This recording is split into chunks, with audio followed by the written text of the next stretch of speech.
มาจากอเมริกาเด้อแล้วก็สภาพต่อมาแนวออกน้อยพอออกนวลเนาะจากออสเตรเลียเป็นห่วงบริห่วงสารจนพี่น้องเลยมื้อนี้ก็มาเนาะแต่ว่ายังบ่ทันได้มอบเงินพี่น้องเลยมื้อนี้สบุญเอาน้ำถวาย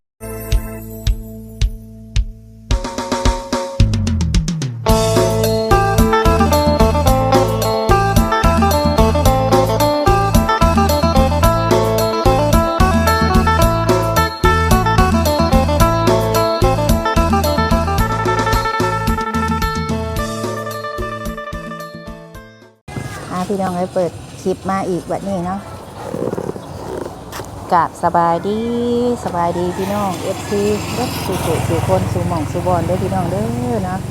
มาพ่อกันกับซ่องสาบุญมาบ้านเฮาอีกแล้วพี่น้องเอ้ยมาพ่อกันมื้อนี้เนาะทางสาบุญนัดกันกับทางพ่อบ้านพี่น้องเอ้ยมามอบถวายเงินอยู่วัดบ้านบึงกลางเนาะแต่ว่าตอนนี้ก่อนสิมอบเงินทางสบุญสิพาพี่พาน้องเข้าไปเบิ่งบรรยากาศอยู่ทางวัดเนาะว่าทางบ้านบึงกลางเพิ่นเฮ็ดยังแน่พี่น้องเอ้ยเสียงเซลอยู่เนาะมื้อนี้ทางสบุญกับสิพาพี่พาน้องเข้าไปเบิ่งไปส้มน้ำกันแล้วก็ก่อนอื่นเนาะสบุญก็ต้องขอบคุณผู้ใหญ่ใจศรัทธาทุกท่านเด้อที่ไว้วางใจสบุญให้เป็นสะพานบุญให้เนาะสำหรับมื้อนี้สบุญสิพาเข้าไปเบิ่งบรรยากาศว่าเพิ่นกะเกียมยังไหวแน่พี่น้องเอ้ยว่าเพิ่นสิเฮ็ดแบบใดแน่เนาะก่อนสิมอบเงินหรือว่าเพิ่นเฮ็ดแบบใดตกแต่งแบบใดหรือว่าเพิ่นสิให้เฮามอบเลยบอกหรือว่าจังใดแต่ว่าก่อนอื่นเนาะเราต้องเข้าไปเบิ่งบรรยากาศน้ำกันพี่น้องเอ้ยไปเดี๋ยวเข้าไปน้ำกันพี่น้องให้ทางอันมื้อนี้มีแสงแดดพี่น้องเข้าไปน้ำกันวัดของเพิ่นนี่คือประตูทางเข้าวัดรัตนโพสีชื่อวัดเพิ่นโอ้เด้อสบายดีแต่งพาเข่าลงบ่เด้อเอาลงไปพี่น้องเอ้ยไปเบิ่งน้ำกันบรรยากาศเนาะฝนก็จะเฝ้าตกเด้อวันนี้เนาะเด้ออันนี้ซื้อวัดเพิ่นได้เนาะวัดรัตนโพสีอันนี้คือทางเข่าเดี๋ยวสบุญสีผ้าเข่าไปเบิ่งบรรยากาศน้ำกันพี่น้องเอ้ยเพิ่นกะเกี่ยมลงมาใส่บาตรแต่เอาเส้นแซ่บผู้เสียงเพิ่นกะเกี่ยมยังไว้เนี่ยพี่น้องมื้อนี้ก็เห็นว่ามีสร้างแล้วเห็นสร้างเพิ่นมาลงมือทางนั้นก็ได้เนาะเพิ่นคึกคืนนะพี่น้องเลยสิพาเข้าไปเบิ่งกันไปเบิ่งน้ำกันว่าเป็นแนวใดพาไปเบิ่งบอนนี่แล้วก็สิพาไปเบิ่งทางพุ่นสบุญจอดรถอยู่พุ่นท้องใสกับกำลังมาเพิ่นว่ายังมาเบิ่งกันเพิ่นเฮ็ดยังเด้อันนี้เนาะคือแท้อันนี้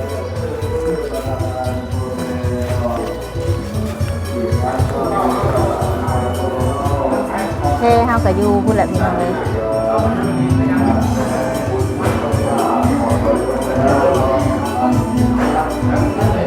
สบายดีเด้อวัดทุกคนสบายดีเด้อมาสบายดีแม่มียังเฮ็ดผ้าควันเฮ็ดยังอันนี้เฮ็ดผ้าควันโอ้ผลเต็มแตกผ้าควันโอ้ยโดยผ้าเฮ็ดผ้าควันทักแม่อลิ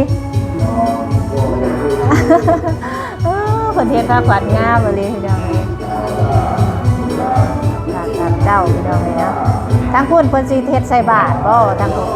โอ้โดยแต่ว่าเพิ่นสิเริ่มจักโมงโอ้แต่ว่าทางพ่อบ้านยังเพิ่นทันได้มาฮอดเนาะโดยเดี๋ยวลูกไปเลาะเบิ่งทางพุ่นก่อนเด้อให้ทางอันเพิ่นจัดแจงทั้งพี่ก่อนเดี๋ยวเฮาลงไปเลาะพุ่นเมื่อกี้นี่สบุญขึ้นมากราบแล้วพี่น้องขึ้นมากราบพระแล้วมื้อนี้เนาะเดี๋ยวเฮาสิลงไปเบิ่งทางพุ่นก่อนแล้วสบุญสิเอาน้ำถวายพ่อพี่น้องเอ้ยมีน้ำอยู่20แพ็คเนาะเดี๋ยวสบุญสิไปเอาน้ำลงถวายเลยตอนนี้เพิ่นเฮ็ดผ้าควัน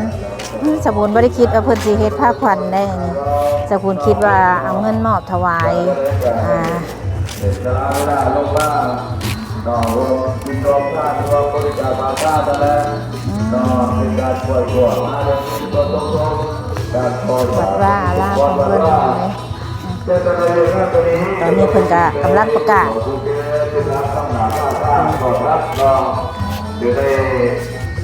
การที่พ่อประเทศนี้ เพิ่นสิใส่บาตรเนาะ ก็ได้กับหมอคือในธรรมดางานเด้อดูหน่อยขับการเข้าก็อย่างไรที่ความต้องมีที่ปัญหารักเป็นปัจจัย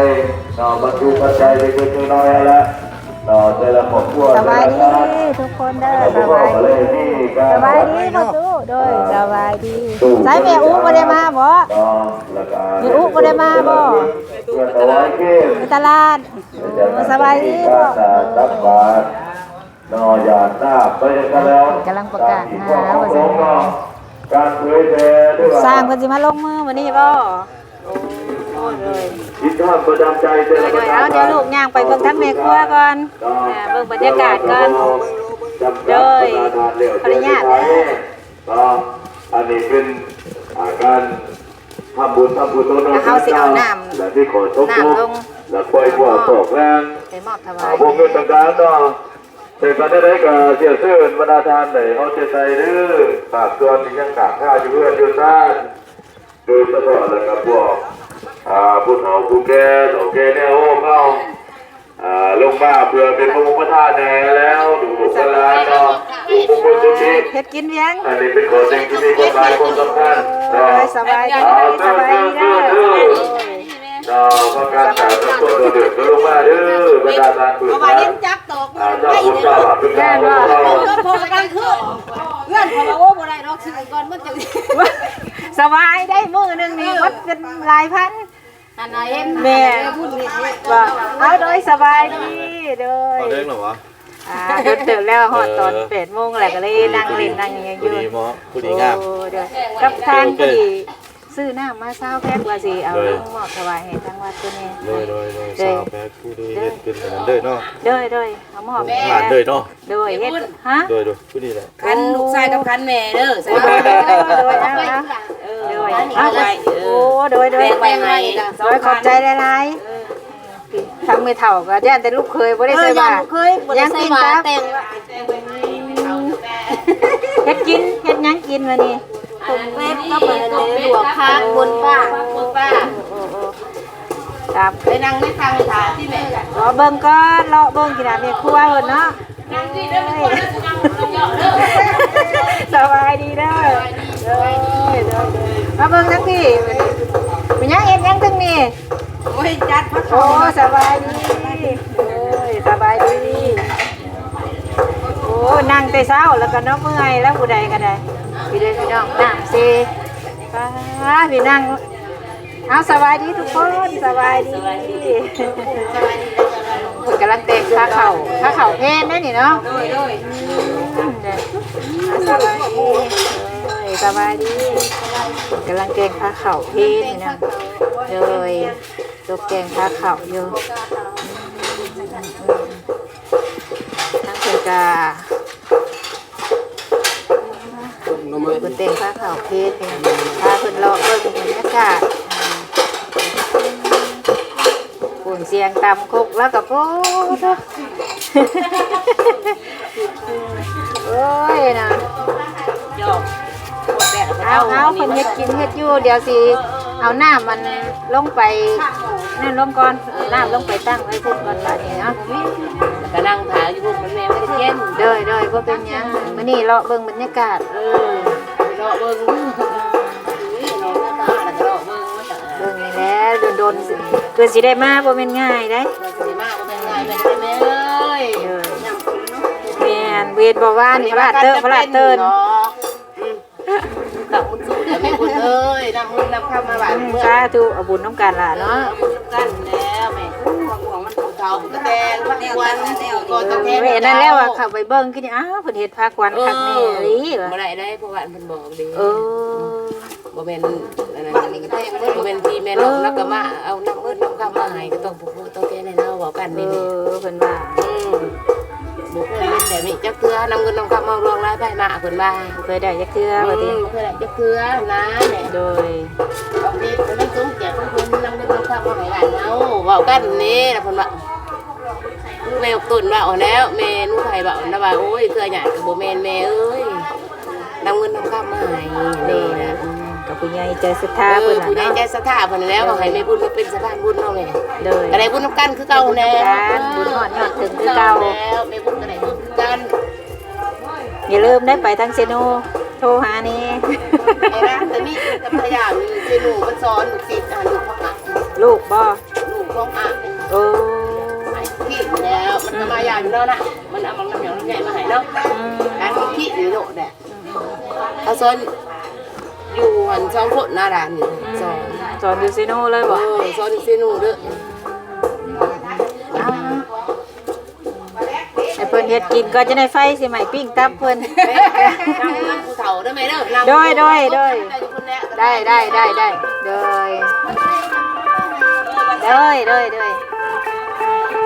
เบิ่งเดี๋ยวเฮามีขนมอยู่พี่น้องเดี๋ยวไว้ให้เพิ่นไปใส่อันปากกันโอ้ผู้เด็ดนะ ไปส่งพระเพชรเอาพระเพชร โดยสบายดีเด้อไปอู้โอ้ยผู้ทางเด็กก็สบายดีได้มาแล้วบ่เขาท้องใส่โดยเอามาเอาบุญน้ำกันเนาะไปละคือกำลังสิคนน้ำลงหมดจันสบายดีเด้อโดยสบายดีพากันขี่รถยังมาผู้เด็กป้าผู้วาวเพิ่นผู้วาวต้องใส่เอาจอดนะสิเอาน้ำลงไปก่อนบ้านนี้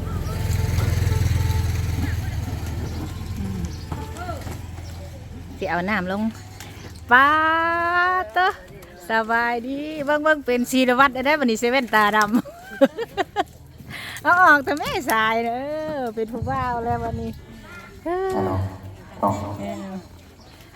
บัตรจะดีเดินดำเพราะว่าสวยองค์ประธานพวงเปิดละคนดาวสิวเงื่องมานาตอนใส่ด้วยดีทั้งน้ำหนุนตรง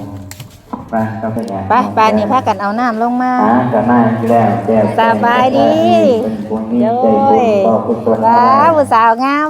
สมุทรนาบุญนำเนาะพากันย่างมาบ่ย่างมาบ่สอนท้องใสบ่ไปจมน้ำแล้วท้องใสล่ะทางมาแรกจะได้พบเป็นหาทางมาแรกจะได้ขาดเกินบ้างตาตาล่างอันนี้ดีคือเก่าถ้ามือเก่าอะไรแดงคนไปอยู่เตียงก็ได้ลูก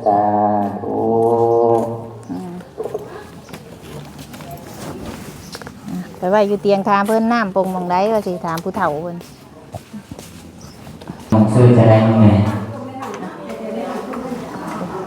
น้ำเอาไปใส่ไม่แล้วเปลี่ยนสถานที่น้องแม่มันบ้านเมืองกลางเพิ่นก็มาร่วมบริจาคอีกเป็นปัจจัย50,000 กีบต่อคอยบุญคำน้ำสู้ด้วยแม่เด้อปรารถนาสิ่งใดให้เจริญสิ่งนั้นส่วนในดอกความทุกโศกให้ดีเป็นหายอย่าได้มีบุญกุศลแม่เด้อโศกมาหังมีตำด้วยตลอดปีตลอดไปสาธุน้ำถวายเนี่ยสัทธาต่อมาน้องแม่บุตรศรีบ้านเมืองกลางตัวบริจาคอีกเป็นปัจจัย20,000 กีบเนาะก็ขอเนาะมันโมทนาบุญนำเด้อขอให้คุณขับนำสู่อยู่ดีมีแห้งท่านดีว่าได้พอกันโดนเนาะว่านี่มาว่าท่านว่าจะเมื่อก่อนฝนมันตกแห้งกะละอย่ามาทานเช้าบอกว่าเจ้าเล่นเขามาได้ไม่พูดจ้ะโทษไม่บอกไม่พูดเมื่อแล้วไปเยี่ยมเขาเดียวว่าเดี๋ยวเป็นยังแดงเมื่อกินฟังเบิ้งก่อนนี่แหละแล้วอยากแล้วเป็ดกับเขามาแล้วจ้าโทษมันเมื่อแล้วมาคดีคนเฮ็ดกินอยู่นี่บักหลายเลยกินน้ำกันนี่ล่ะเ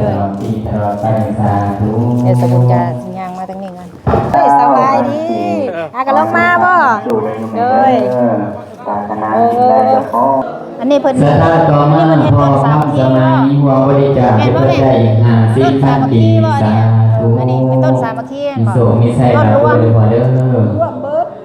สถาต่อมาพอคำใสหัวบริจาคเป็นปัจจัย50,000กีสาธุ สมุดมีน้ำถวายอยู่เดี๋ยวนะ สถาต่อมาพอเลเป้าน้องหัวบริจาคเป็นปัจจัย50,000กีบุญคำทั้งสู่เด้อพอเด้อทางมือสองไม่ได้ทำไม่ได้เสื้อจะได้เนี่ยสถาต่อมาเมน่าน้องหัวบริจาคอีกเป็นปัจจัยข่าวไม่ได้เนาะ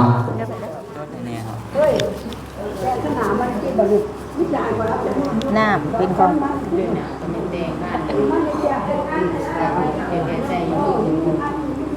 บริจาคน้ำเนาะ แมนบริจาคน้ำเศร้าแพทย์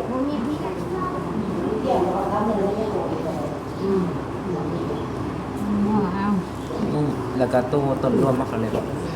จดเข่ารวมเลยก็ได้อันต้นรวมนี่500,000ของพอออกที่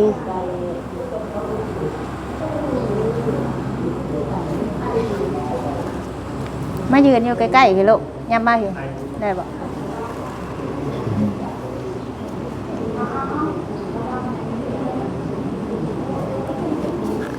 บริจาคต้นร่วมมูลค่า500,000 โดยของพอออกที่ โดย อเมริกาเนาะ โดย เจ้าภาพเจ้าศรัทธาใหญ่เป็นแล้วก็มีเมออกน้อยพอออกงวน เรียนรายละเอียดด้วยทีละอันทีเดียว โดย แม่ออก เมออกน้อยพอออกงวน พอออกหมวน โดย อ้าวครับว่า จากวัดสติเรีย แม่ผู้ แม่ผู้ งวน ม้วน ที่พัด จากวัดสติ สา เรีย สภาต่อมาน้องแม่ผู้กองบริจาคเป็นปัจจัย10,000กีละครบุญคำมาสู่เลยเด้อมีแต่ความสุขความเจริญมีสุขมีไส้กำด้วยหังมิ่งสาธุ สเตเรีย โดยอันนี้ก็คือเป็นสีเฮ็ดต้นร่วมเนาะเดี๋ยวเขาสิเดี๋ยวอันไปเอาเงินไป20,000ก่อน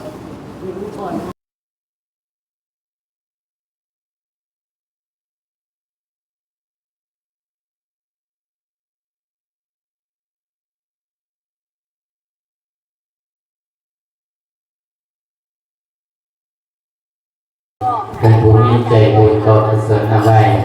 พอที่น้องหัวบริจาคน้ำดื่มเศร้าแพงบริจาคต้นร่วมมูลค่า500,000กีมาจากอเมริกาเด้อและก็สภาต่อมาแนวออกน้อยพอออกนวลเนาะจากออสเตรเลียเป็นห่วงบริห่วงสามต้นเนาะเป็นปัจจัย200,000กีทางอาตมาก็ได้นำแล้วขอให้เจ้าภาพจงเจริญเนาะปรารถนาสิ่งใดก็ขอให้ได้สิ่งนั้นสมดังมโนบังซื้อว่าโพยได้หยังอย่าสุนีมาต้องขอให้มีเงินทองดอนเกินทนได้ดอกความทุกข์โศกให้ดีเป็นเว้นน่าจะได้มีให้เป็นทางแก้วทางทิพย์ทางมาแล้วอย่าได้พบเป็นหางจะได้ขาดเทินว่างสาภากำลังให้มีดีคือเก่าทั้งเมื่อนี้เมื่อใหม่มีมาถ้าเมื่อเสาร์ให้ได้ข่าวแรกเด้อส่งมาทางนี้ตามรวยตลอดปีตลอดไปสาธุสาธุสาธุ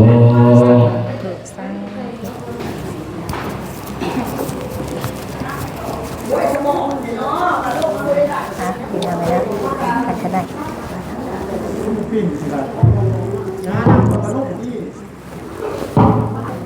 ทางไอทีพี่น้องเอ้ยเพิ่น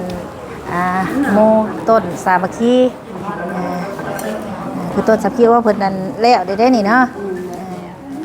ต้นสามัคคี500,000กีบแล้วก็ทั้งครอบครัวของเอ้ยน้อยไอ้งวนก็200,000กีบก็ถือว่าอนุโมทนาบุญทำกันเด้อเนาะสาธุคุณคำนำสู้ทางพ่อแม่พี่น้องทั้งบ้านบึงกลางเฮาเนาะแม่อุเนาะเอาบุญน้ำกันเวลี่ใช้ทองใสเอ้ย ตะมนพนาบุญนำจะพามาหัวบริ ไม่ได้ จา อยู่ ค ไกลแท้ พอคือ เงานอนว่าจัด แม่หมงเนาะหัวบริ ร้าน จา ต้ คน ผัก ใจ ย่างเนาะเดี๋ยวเพิ่นเฮ็ด 50,000กี นี่อีกพี่น้อง ขอ เนาะ ให้ อันนี้ เจ้า ก็ ภาพจงเจริญดี ว่า มี สำ แห้ เร็จ ง ไป มีแต่ความสุขความเจริญเด้อ ห้อยต้นห้อยหยัง สิ่งใดก็ขอให้ได้สมความมุ่งมั่นปรารถนาสุขมา ต้นสามัคคีอะไรพี่น้องเนาะเดี๋ยวทางสบุญกาพี่น้องเลยมื้อนี้ก็มาเนาะแต่ว่ายังบ่ทันได้มอบเงินพี่น้องเลยมื้อนี้สบุญเอาน้ำถวายก่อนกับเงินให้เพิ่นใส่ต้นเพราะว่าเพิ่นสิห้อยต้นเนาะต้นสามัคคีอันนี้ก็เป็นสะพานบุญให้ทางให้ที่หลักน้อยอย่างหัวเนาะก็ขอบคุณหลายๆเด้อทั้งเด้อทั้งง่ายเนาะขออยู่ดีมีแห้งสุขภาพแข็งแรงเบิดสุขคนทำน้ำสู้เนาะสาธุอยู่ดีมีแห้งพี่น้องเลยเดี๋ยวสบุญสิพี่ให้น้องได้เบิ่งบรรยากาศตอนนี้เพิ่น ยืมโอ้ไม่ออกก่อนก็ได้เอาโอ้ตัวไหนไม่ออกใส่ไปก่อน ว่าต้นสามัคคีทางบ้านเมืองเพิ่นช่วยกันสร้าง เดี๋ยวเราเห็นโลดยัน ทางบ้านเป็นนำการมานี่คือการต้อนรับ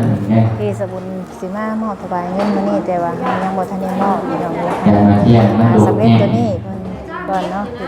เป็นน้องเป็นหลายผู้ เปลี่ยนโอ้ไม่ออกใส่กัน ขอบใจให้หลายค โอ้ น ได้โอ้หัวมาตัวแบบตัวมาพี่โอ้ทั้งเจ้า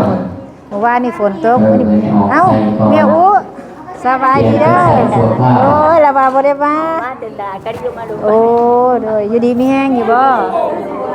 ไปขายยังมื้อนี้ โอ้ยไปขายทาง โอ้เอาบุญน้ำกันเด้อไปอุเด้อโดยก็บ่ชื่อเจ้าเลยคือบูงามมื้อนี้ เดี๋ยวโอ้ไม่ไม่ โอ้โดยเอาบุญน้ำกันไปเอ้ยเนาะ คนอยู่จะมาประชามหาเลย โดยมาเอาบุญน้ำกันนะแม่เนาะ จำกัน โดยจังหน่อยพี่น้องใช่ป่ะอาจจะได้สำหรับคลิปนี้สมบูรณ์สิขอจบคลิปก่อนพี่น้องยังไปเอาในคลิปหน้าเนาะสำหรับคลิปนี้ก็ประมาณนี้ เพราะว่าพี่ไม่ออกไปแล้วเองเตรียมตัวกับพี่เรา